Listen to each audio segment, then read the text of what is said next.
হায় হায়, চট্টগ্রাম বন্দরটা তো দিয়ে দিল বিদেশিদের কাছে। क्या बोला तूने?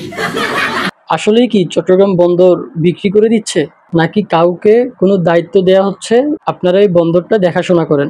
যেমনটা কর্ণফুলী টানেল করার সময় বিগত সরকার অন্য একটা দেশকে দিয়েছিল পরিচালনা করার জন্য।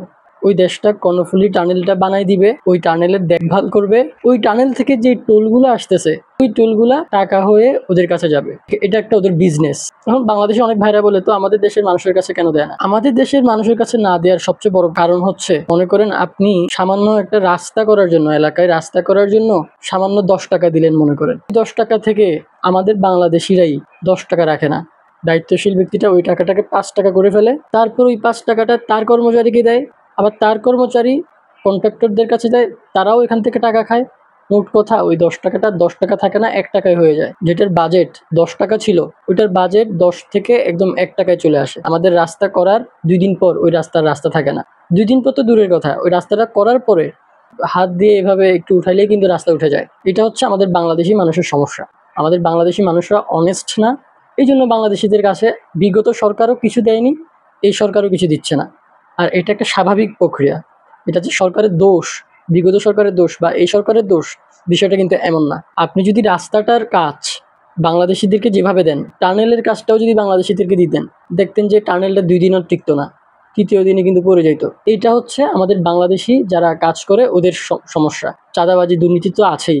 এরকম যত বড় বড় প্রজেক্ট সরকার করে বা সরকার হাত দেয়, সরকার চায় এটা বিদেশিদের কাছে দিতে। বিদেশিদের কাছে যদি দেয়, প্রফেশনাল ভাবে এটার কাজ সম্পন্ন হয়। বাংলাদেশি লোকালদের কাছে যদি এটা দেয়, তাহলে এটা সমস্যা। এখান থেকে দুর্নীতি হওয়ার চান্স বেশি। বাজেট শুধু 1 বার 2 বার 3 বার 4 বার এভাবে বাড়তেই থাকে, কিন্তু কাজ কিন্তু হয় না। এজন্য সরকার এই বন্দরটাকে পরিচালনা করার দায়িত্ব দিয়েছে বিদেশিদের কাছে। আর এমন একটা প্রতিষ্ঠানকে এই দায়িত্বটা দেওয়া হয়েছে যারা ইতিমধ্যে আরব বিশ্বে বন্দরের এই কাজগুলো করে। তো তাহলে কি বন্দরটা বিক্রি করে দেওয়া হচ্ছে? না, বন্দরটা বিক্রি করে দেওয়া হচ্ছে না। বাইরের দেশের কাছে বন্দর বিক্রি করে দেওয়া হচ্ছে না।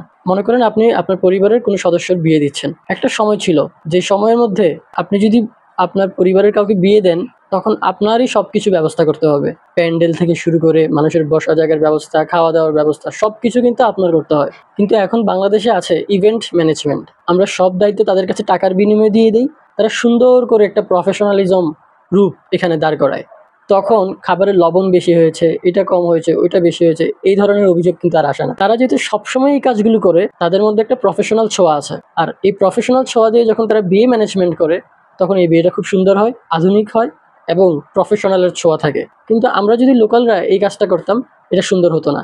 ইভেন্ট ম্যানেজমেন্টের কাজ যেমন, বন্দর পরিচালনার কাজটাও তেমনই। আমি আপনাদেরকে শর্টকাট সাধারণ উদাহরণ দিয়ে বিষয়গুলো বুঝিয়েছি। যতটুকু আমি জানি ততটুকুই আপনাদেরকে বোঝানোর চেষ্টা করেছি। বন্দরের কাজগুলো প্রফেশনাল রূপ দেওয়ার জন্য বর্তমান সরকার এই ব্যবস্থাটা বিদেশিদের হাতে তুলে দিয়েছে। তারা যেন এই বন্দরটাকে পৃথিবীর শ্রেষ্ঠ বন্দরের র্যাঙ্কিংয়ে নিয়ে যেতে পারে। এখানে ক্ষতিকার লাভকার। লাভ হচ্ছে দেশের জনগণের, ক্ষতি হচ্ছে রাজনীতিবিদদের। আর যদি রাজনীতিবিদদের কাছে যাইতো, তখন তারা এই বন্দরের আগের মতো সব টাকা নিজেরাই লুটে পুটে খেত, মানুষের কোনো উপকার করতো না, দুর্নীতি হতো, চাঁদাবাজি হতো, পার্সেন্ট চলে যেত নেতার কাছে, নেতার পার্সেন্ট আবার চলে যেত বড় নেতার কাছে। এভাবেই কিন্তু বন্দরটা নষ্ট যেভাবে হয়েছে সামনেও হতো।